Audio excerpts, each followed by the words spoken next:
Hello everyone, good day. My name is Christian Dave Al Malikay and today I am going to report transportation economics. Transportation plays a vital role in the economy. It makes economic activity possible and serves as a major economic activity in its own right, contributing directly and indirectly to the economy.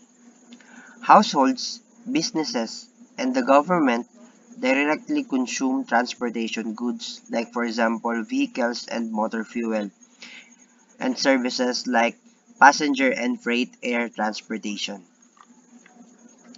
Economic efficiency. A key aspect of transport appraisal is usually the search for an efficient allocation of scarce resources. And it is important at the outset, therefore, to have a clear understanding of what is meant by the concept of economic efficiency.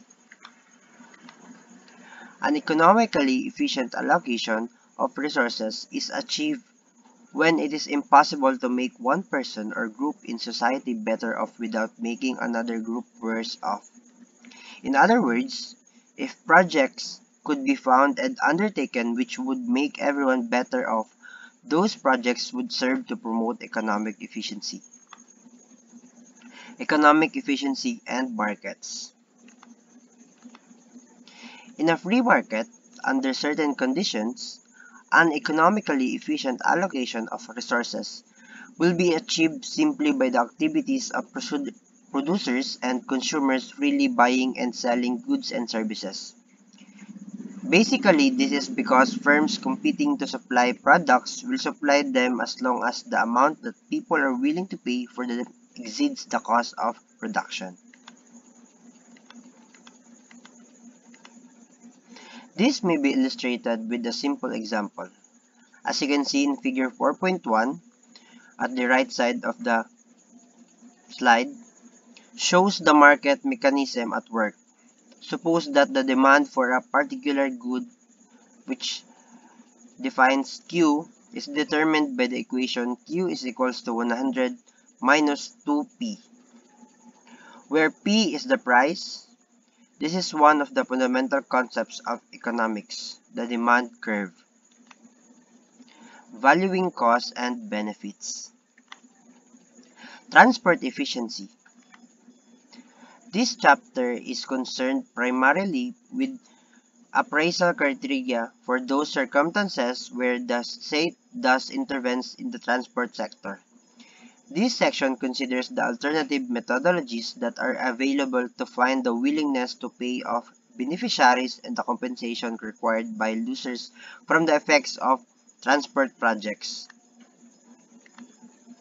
Consider the appraisal of a typical road scheme in Table 4.1. Like any other project, it will involve capital, maintenance, and operating costs. Unlike many other projects, the bulk of the operating costs will be incurred by people other than the agency undertaking the project. So this is the table 4.1. Generated traffic.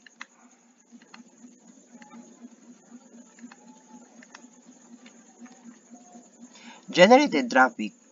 The above discussion suggests that the cost of making a particular journey may be taken as G is equals to M plus VT, where G is defined as generalized cost and M is money cost and V value of time and T journey of time.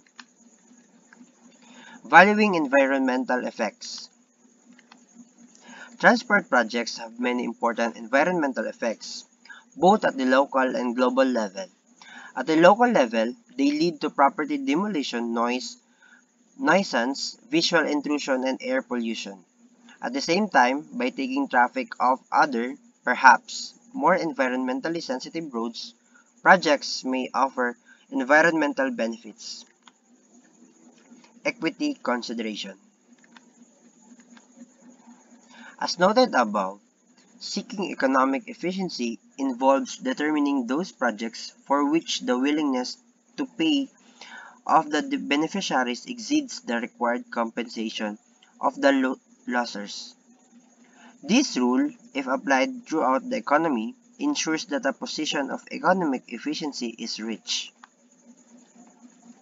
Economic regeneration considerations. In many countries, a main motivation behind transport projects is the encouragement of economic development and the promotion of particular patterns of land use. Thus, for instance, better roads to remote areas may be built to reduce their disadvantage in terms of transport costs. Improved public transport to a city center may be used to try reduce the centralization of jobs. Budget constraints. It is very rare for a transport agency to have the financial resources to undertake all projects that would otherwise be justified. Thus, it is usually important to look at the financial implications of the projects in question. This means not just estimating capital costs, but also operating and maintenance costs and source of revenue over the life of the project. Appraisal criteria. What has been considered so far is a list of relevant costs and benefits and how they may be measured and valued, but how they may all the items be brought together to reach a decision. When a commercial enterprise analyzes whether it will be profitable for it to undertake a project, it undertakes what is commonly termed a financial appraisal. A financial appraisal of a project involves measuring all the effects of the project on the cash flow of the agent undertaking it. In order to undertake an appraisal, it is necessary to identify A. the base case, what will happen without the project, and B. the option, what will happen with it. For a financial appraisal, one simply seeks to identify the change in cash flow between the above two cases. To a fin which can lend money at a rate of interest of R% per annum, as 1 now is worth 1 plus R after 1 year.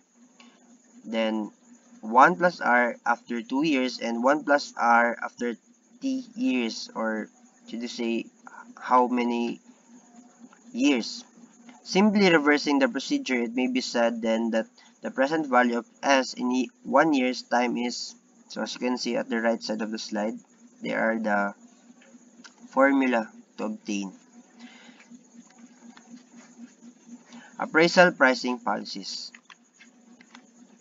The outcome of a project appraisal will be influenced by the pricing policy followed, even where pricing policy is not explicitly one of the factors being considered in the appraisal.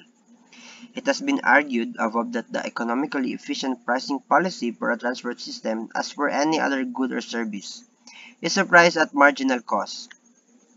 Public transport appraisal.